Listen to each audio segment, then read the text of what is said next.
We want to make sure that the guys who are ready to play have an opportunity to play and can get into camp.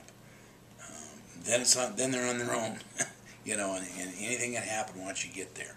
So tomorrow at 10 o'clock is the time that everyone's waiting for. They should be by their phones, and the pros teams will start contacting free agents tomorrow at 10. So it should begin tomorrow and go through this week, and we should know something by Saturday, I think, of the end of the week. So to see what teams they'll be on. But up until just very, very lately, they haven't been being contacted by professional teams. I've had some contact with some people, but just friends and stuff like that. So they're pretty tight-lipped when it comes to the NFL and who they're going to draft and who they're going to take as free agents also. We've really done a great job with our camps. We had a lot of fun camps, a lot of really, really great athletes. Obviously, it was warm in the Houston and Dallas area where it was every place. And camps are just, ever since we came to UTEP, there were no camps like this, where off-campus camps and one afternoon camps, stuff like that. No other school was doing it. Now every school in the state has 3 or 4 camps. So the camp business has all of a sudden got quite competitive. But still, we've had some just great players, and as a result of how they did in the camp, they'll start getting awarded scholarships August 1st. We take about 3 weeks off. Each coach is responsible for 3 days in the office, where he's the coach of the day, and then the graduate assistants each have a week where they're responsible to be in the office too. Basically, what we've been doing, because we can't watch them work out or anything because they all work out with their strength coach, Kurt Davis. Basically, what we've been doing is just doing a lot of class checking, making sure their grades are doing a good job, making sure they're following up on their assignments, their essays, making their tutor appointments. Some of them we've tried to help with summer jobs and that type of thing, but mainly just there for them when they need and supporting them. I took a great little trip to Canada, and Paco Jordan was gracious enough to allow my wife and another couple and I to go to his retreat on an island in the San Juan Islands in Canada for 4 days. It was beautiful. No one was there except when we went to a lunch. One of the secretary, or not the secretary, but the waitress said, "Where are you guys from?" We said, "Texas." She said, "Oh, my girlfriend, my best friend from Victoria, Canada, goes to a school out in Texas with a kind of a funny name, UTEP or something." I went, "Oh no, not really." And she said, "Yes." She said, "In fact, she's on the golf team."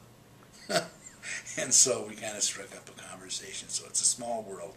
And then, of course, we left there and went to Coeur d'Alene for 3 or 4 days. And then the rest of the time, we've just been spending time with all our grandkids. We've had a lot of fun with 10, 12 grandkids in our swimming pool every day, driving the neighbors nuts. They're really doing a great job. We have a really, really good leadership. I was waiting for that to come, and we'll be working on it during 2-a-days also, but it's been a great opportunity for our seniors and team leaders to step up and show their leadership skills by getting everybody together when the coaches aren't here, and the new freshmen that coming in, helping them to develop and get better and watch tape with them and watch games with them and show them what we're doing. And 2 nights a week, our players are up in the stadium and working out in the stadium or over at Glory Field, and besides that, then they're working 4 days a week on weightlifting and running. So they're doing a tremendous job and did a very good job in the classroom in the first semester. Well, I'm excited about it. They've inspired me. Today was really our first official day back off of our vacation, and I couldn't sleep all night. I was up about 3 or 4 times. I wrote down all kinds of notes and things I've got to do, and it was just like I was starting over brand new. I think you just catch the enthusiasm of the youngsters on the team, and they're going to make mistakes, but we have really good athletes and a lot of really good kids, and we're going to be competitive in every game. We want to make sure we see how our offensive line comes along, and I'm interested in seeing how our safeties. We have a couple of freshman safeties that have come in. A community college player, Derek Morgan, is in, and golly, he's worked out great. According to Kurt Davis, he's running, and everyone's in good shape. So we're looking at we're going to be real fundamental. We're going to make sure that we stay healthy. I know that the NFL is making changes with their two-a-day practices and those kind of things, and we're going to be smart about what we do too, because I don't want to get guys hurt in practice. We just had way too many injuries last year. I think we'll be the surprise team in the league. I really do.